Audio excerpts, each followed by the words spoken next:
Let me ask you something. Have you ever paused to consider how the journey of a startup can often feel like a roller coaster ride, filled with exhilarating highs that make your heart race and devastating lows that leave you gasping for breath? It's subtle, yet once you notice it, it becomes impossible to unsee. It's a journey filled with unexpected twists and turns. Most people might think the answer is obvious. Yes, it seems clear at first glance. And for a while, that answer feels right, almost comforting. When you're in the thick of it, surrounded by bright ideas and ambitious dreams, there's a certain electric energy that can lead you to believe you're on the brink of something truly extraordinary. But when you actually go through it, that perception can shift dramatically. Imagine for a moment a bustling co-working space filled with the buzz of innovation and creativity, where the excitement is almost palpable as ideas bounce from one person to the next, igniting sparks of inspiration. But beneath that vibrant surface, there's something brewing, a tension between co-founders that slowly, insidiously morphs into conflict. Conflict can often derail even the best ideas.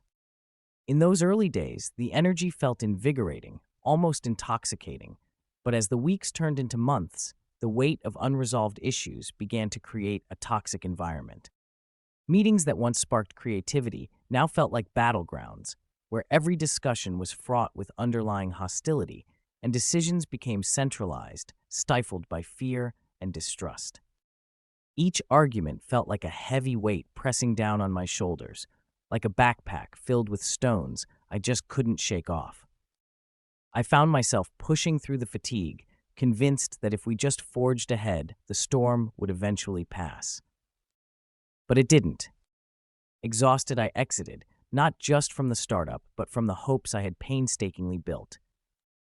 I was left feeling burned out, living off savings that dwindled faster than I could have imagined, and confronting the stark reality of needing to rebuild from scratch.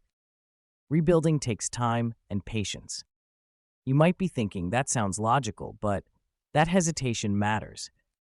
When you're in the midst of such turmoil, surrounded by uncertainty and doubt, it's all too easy to question your judgment, to doubt your abilities, to wonder if you've made all the wrong choices.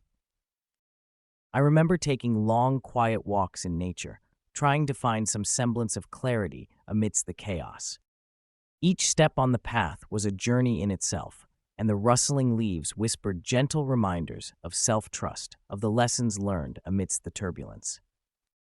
Reflection became my refuge every quiet moment outside. Each step a reminder that failure isn't the end, but rather a moment of pause, a space to gather wisdom and insight. Embrace those moments of reflection. This is the part that so many people rush past, eager to move on to the next thing. But the lessons learned through failure are often the most profound and lasting. What did I learn from that toxic environment? I realized that co-founder conflicts weren't just about differing visions or misaligned goals. They were a mirror reflecting my own insecurities and fears. The paralysis in decision-making came from a profound lack of trust, not only in my partners, but also in myself. As I walked, I felt the weight of those lessons sinking in deeply, settling into my mind like a heavy fog lifting to reveal a clearer view. What I once viewed as setbacks began to transform into stepping stones for the future, each one a vital part of my growth. Trust is essential for any partnership. The discomfort of conflict taught me invaluable lessons about the importance of open communication and the necessity of surrounding myself with a supportive community, people who could help me navigate the stormy seas. The truth isn't dramatic. It's quieter than that, often hiding in plain sight. It's found in the conversations I had with others who had faced similar challenges, who had walked their own paths of uncertainty and recovery.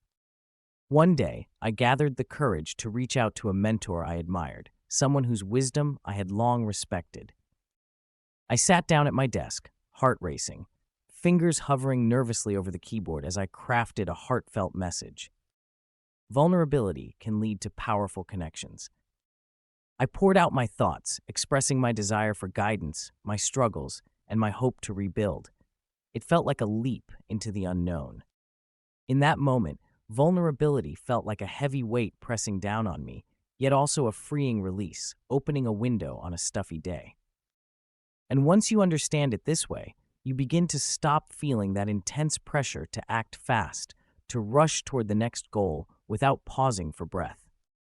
The journey of recovery and rebuilding is not a race.